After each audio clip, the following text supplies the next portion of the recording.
The past year, Minecraft Anarchy servers such as 2b2t have faced a true conundrum. Either comply with Mojang enforcement, who randomly began a crusade against them, forcing them to add rules and censor chat, thus completely abandoning the core principles that made these servers anarchy in the first place, or suffer a blacklist, bleed players, and completely die out. Every server such as 2b2t, and even ones that aren't anarchy like Minecraft Online, has picked the first option. But as another anarchy server has just proved, there actually is a third option, defying Mojang enforcement entirely, being blocked as they planned in advance, and remarkably coming out of the other end of things with an even more active and popular server than before, despite being completely blacklisted. The first server to ever straight up tell Mojang to get lost and stand in defiance of them. This is a Minecraft Anarchy server which Mojang doesn't want to exist, yet somehow all they are doing is proving how useless Mojang's enforcement is,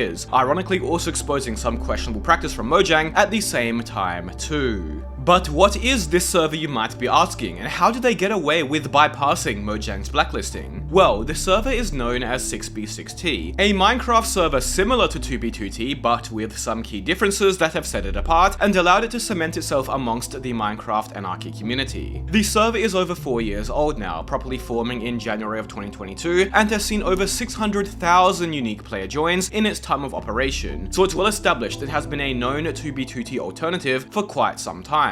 What made 6b6t stand out initially was that unlike traditional anarchy servers, it contained some features more akin to SMPs, including the ability to set homes and teleport back to them, as well as to teleport to other players and hotspots around the map. Servers such as 2b2t don't have this, meaning that getting around their gigantic maps or meeting up with other players can be much more time consuming and challenging, whereas that's not much of a factor on 6b6t. The server also has ranks with additional perks and cosmetics more akin to a traditional SMP once again, instead of funding itself through mere charitable donations or a priority queue like 2b2t. Additionally, the server's administration, unlike most anarchy servers, actually seems to get involved with the server and run events and tinker with its economy. For example, they do build competitions and upload them to their official YouTube channel, and even have done events where they intentionally added dupes and illegal items to the server to see what happens. Another very unique factor of 6b6t is that it is actually a cracked server, meaning players playing on pirated versions of the game can also join and play, which alongside Bedrock support allowed the server to reach a record high player count of 580 concurrent players in June of last year. This is about the same as the number of players online 2b2t during its daily peaks, mind you, ignoring the queue, making 6b6t easily the second biggest and most popular anarchy server there is, or maybe even the first, considering 2b2t isn't really full anarchy anymore either, as we'll get into soon. While some of these servers' more unconventional features and perks have been a bit divisive in the anarchy community, with more traditional anarchy players claiming that mechanics like home and TPA make it not proper anarchy, it's undeniable that the server has carved out a unique place for itself within the Minecraft anarchy scene, with many players liking or even preferring having such mechanics available. At the end of the day, anarchy doesn't mean vanilla, just no rules, and 6b6t is a one-of-a-kind anarchy server unlike any other, and is considered by many to be the best 2b2t alternative, more so now than ever, with 2b2t's recent changes and rule additions, which have basically stripped the server of the founding principles which it became so popular for.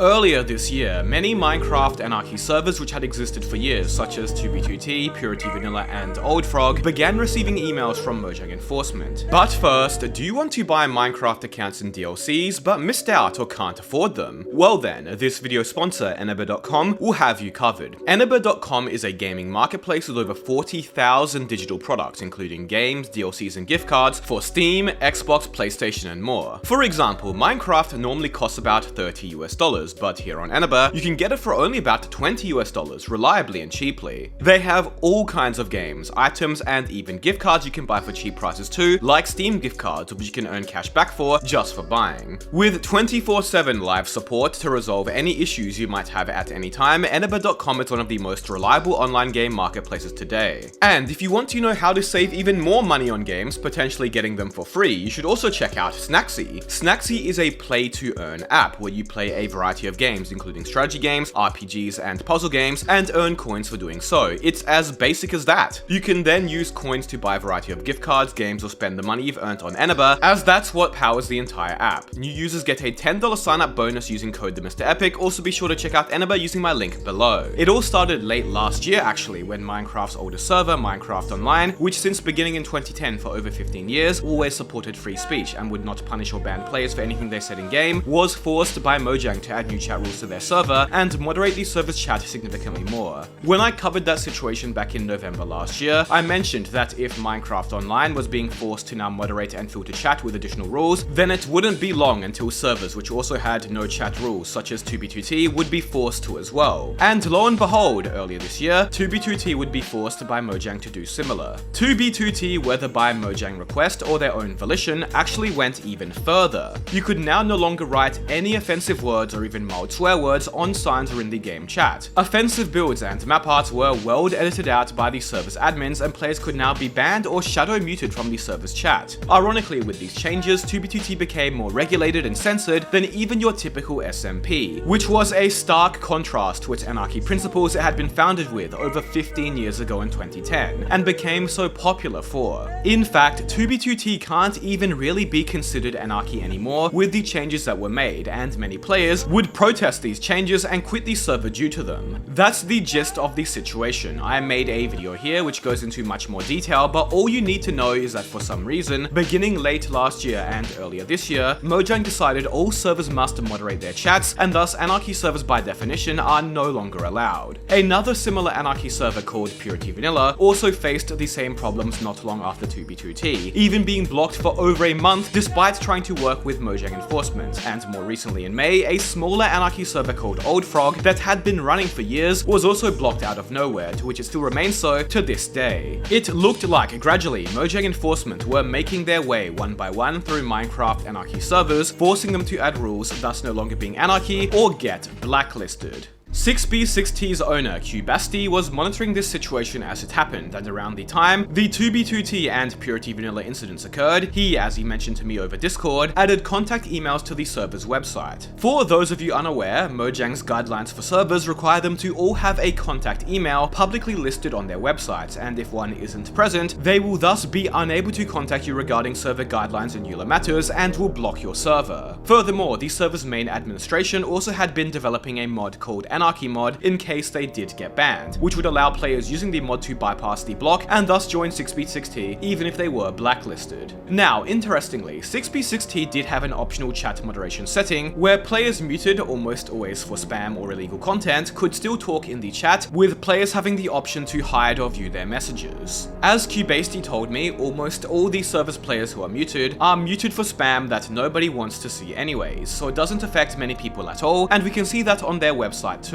Anywho, not long ago now, on July 15th, the server was abruptly blocked by Mojang out of the blue, and now had a choice to make. Whether they subscribed to TheMisterEpic to help him reach 1 million subs, or continued being not subscribed. No pressure, of course. Anyways, they had to choose whether to contact Mojang enforcement and work with them to establish rules and chat moderation to get unblacklisted, or remain as is, keeping the server true to its anarchy roots, even if that meant the server dying out or losing significant activity and remaining blacklisted. And as Christoffer told me, the choice had been made a long time ago, before they ever got blacklisted. In a post made to the server's Discord, Christoffer would announce that 6b6t would never add rules, and they were choosing not to comply with Mojang and decided to remain blocked. Christoffer's reasoning, as he mentioned in the Discord post, was that he did not want a server he invested so much time into, a server which after 2b2t's moderation changes was technically now the biggest anarchy server in the world, to just turn into an ordinary server. He also had significant grievances with Mojang and Microsoft after he lost a Minecraft account he paid for due to the account migration, which is part of the reason the server supports crack players too, mind you. As he would conclude, 6b6t would never add rules, mentioning that any anarchy server which refuses to do what he did could not be considered real anarchy anymore, specifically calling out 2b2t here. And this announcement was met with resounding support, even from people outside the server and anarchy community, the first server to truly stand up to Mojang's overbearing moderation. That being said, if it was as easy as just saying screw Mojang and remaining blocked, most other servers like 2b2t would have done just that. The issue is, being blocked by Mojang can severely harm a server's reach and player activity. Think of it like this. My server is called OG Network, as most of you know, and our main IP is og-network.net. Majority of our server's players use that IP to connect, and it is the IP advertised everywhere, in my videos, community posts, and even on voting websites or other websites indexed on Google. All these sources provide a steady stream of promotion for the server where players will see these videos I made months or even years ago, which are still getting views today, and join the server through that. If our server's main IP were to be blocked, all those years spent advertising the server, building up a backlog of video promotion, would just be registered null and void instantly. Players who would see this advertising would try to join my server, only to be given the unknown host error, which is the fake message the Minecraft client shows you when you try to join a blocked server. 90% of these potential new players would probably not go out of their way to figure out why the IP isn't working, or join our Discord to find alternate IPs, and thus would never join the server. This, alongside some of the server's actual active players potentially leaving the server as they are confused as to why they can't join all of a sudden, would cause my server to enter a death spiral, where no new players are joining, and old ones quickly bleed. Being blocked by Mojang and trying to continue operating while your server is blocked is essentially like shooting yourself in the leg and turning up the already difficult task of running an active Minecraft server to nightmare difficulty. Or so we thought, at least, as 6b6t has surprisingly been performing better than ever. The server's current daily player count ranges from about 150 to 250 players, and ironically, if we look at some of these server stats as tracked by voting websites, actually got more active after being blocked. Here is the server's peak player count for the day it was blocked on the 15th, and if we take a look at the roughly 2 weeks after it was blocked, we can see that it hasn't been that low since, being equal to or better than average every day. According to Cubasti, about 35% of the player base after being blocked were using their mod that bypasses the blacklist. The rest of the player base were using other mods that do the same, hacked clients which have the ability to join blocked servers built into them already, or were using alternate IP addresses that Mojang had yet to block. The real question though is whether this activity will last or not. While there were working alternative IPs, after the Discord announcements and Reddit posts regarding the server choosing not to comply, many of the server's other alternative IPs, totaling over a dozen now, which some players were using to continue playing, were also blocked. Cubasti acknowledges that the server dying is a real possibility, but also mentions that even if that did happen, he'd be proud of that choice and rather the server die with honor. The server's main admin believes the same, telling me that he prefers games that are considered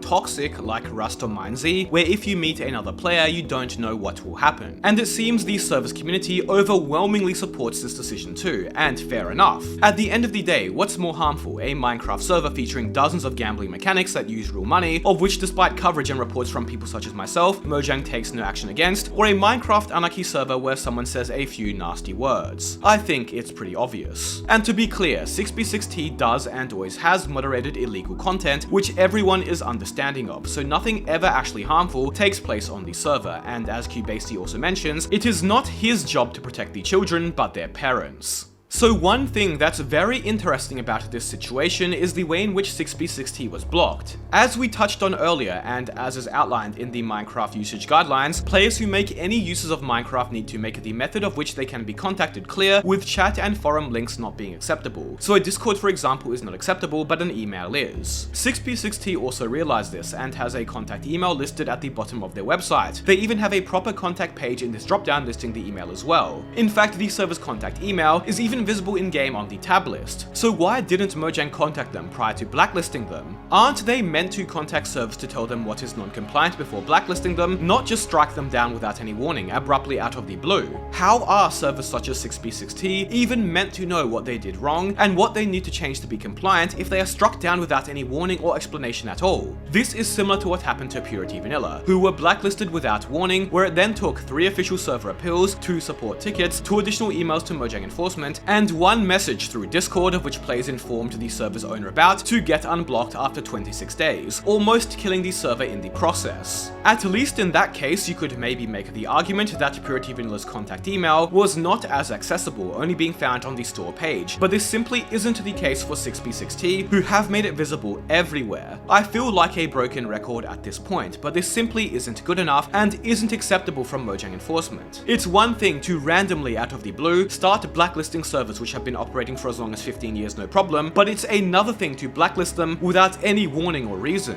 What if 6B6T didn't know they were doing something wrong since they have been running for over 4 years without issue and would have been willing to comply? Blacklisting them abruptly doesn't help or solve the issues at hand here, as it doesn't tell them how to improve. It's just so incredibly backwards. Mojang enforcement can barely even be considered a joke at this point. They're just simply incompetent.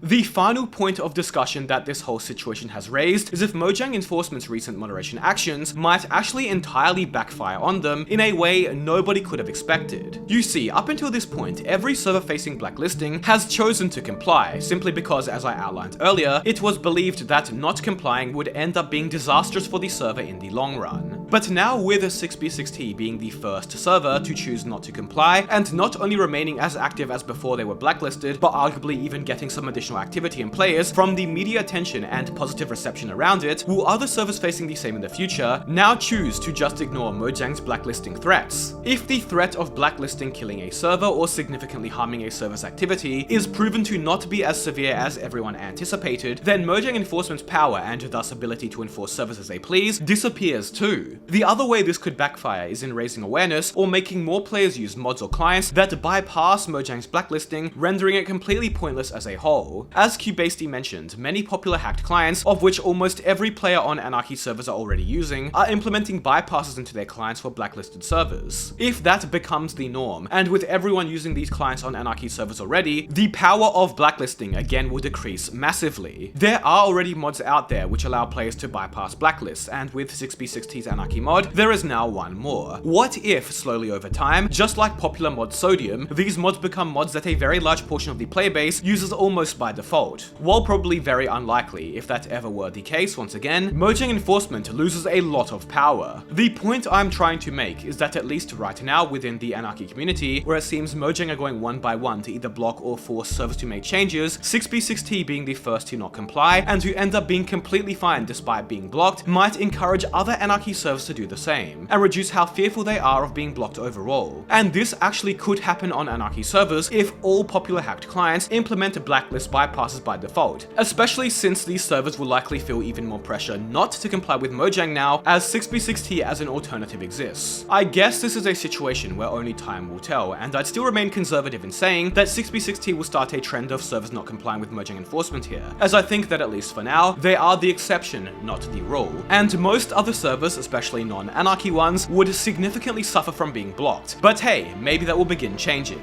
Be sure to check out my 100% guidelines compliant Minecraft server below. Be sure to subscribe if you enjoyed this video. Thank you all so much for watching.